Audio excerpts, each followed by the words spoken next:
The Art of Money Getting by P T Barnum. Introduction.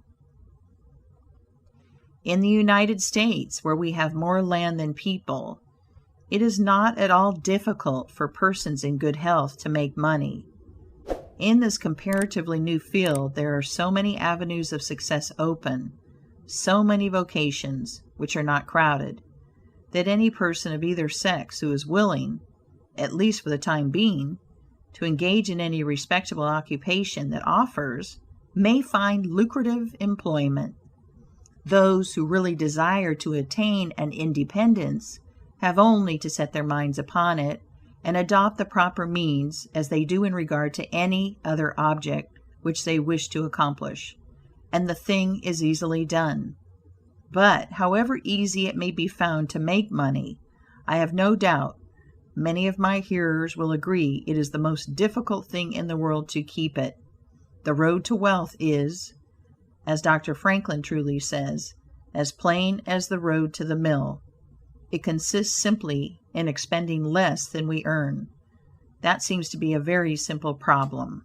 Mr. Micawber, one of those happy creations of the genial Dickens, puts the case in a strong light when he says that to have annual income of £20 per annum, and spend £20 and sixpence, is to be the most miserable of men, whereas to have an income of only £20, and spend but £19 and sixpence, is to be the happiest of mortals.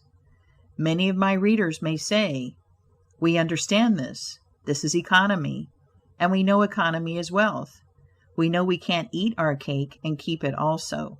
Yet I beg to say that perhaps more cases of failure arise from mistakes on this point than almost any other. The fact is, many people think they understand economy when they really do not.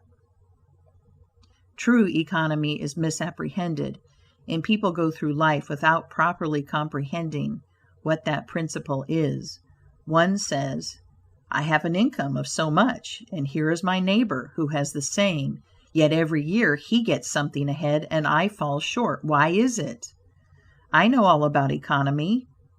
He thinks he does, but he does not. There are men who think that economy consists in saving cheese parings and candle ends, and cutting off 2d. from the laundress bill, and doing all sorts of little, mean, dirty things. Economy is not meanness. The misfortune is, also, that the class of persons let their economy apply in only one direction. They fancy they are so wonderfully economical in saving a halfpenny, where they ought to send 2d, that they think they can afford to squander in other directions. A few years ago, before kerosene oil was discovered or thought of, one might stop overnight at almost any farmer's house in the agricultural districts and get a very good supper, but after supper he might attempt to read in the sitting room, and would find it impossible with the inefficient light of one candle. The hostess, seeing his dilemma, would say, "It is rather difficult to read here in evenings. The proverb says you must have a ship at sea in order to be able to burn 2 candles at once. We never have an extra candle except on extra occasions. These extra occasions occur perhaps twice a year. In this way the good woman saves $5, $6, or $10 in that time. But the information which might be derived from having the extra light would, of course, far outweigh a ton of candles. But the trouble does not end here. Feeling that she is so economical in tallow candies, she thinks she can afford to go frequently to the village and spend $20 or $30 for ribbons and furbelows, many of which are not necessary. This false connote may frequently be seen in men of business, and in those instances it often runs to writing paper. You find good businessmen who save all the old envelopes and scraps, and would not tear a new sheet of paper if they could avoid it for the world. This is all very well. They may in this way save $5 or $10 a year, but being so economical, only in note paper, they think they can afford to waste time, to have expensive parties, and to drive their carriages. This is an illustration of Dr. Franklin's saving at the spigot and wasting at the bunghole, penny wise and pound foolish.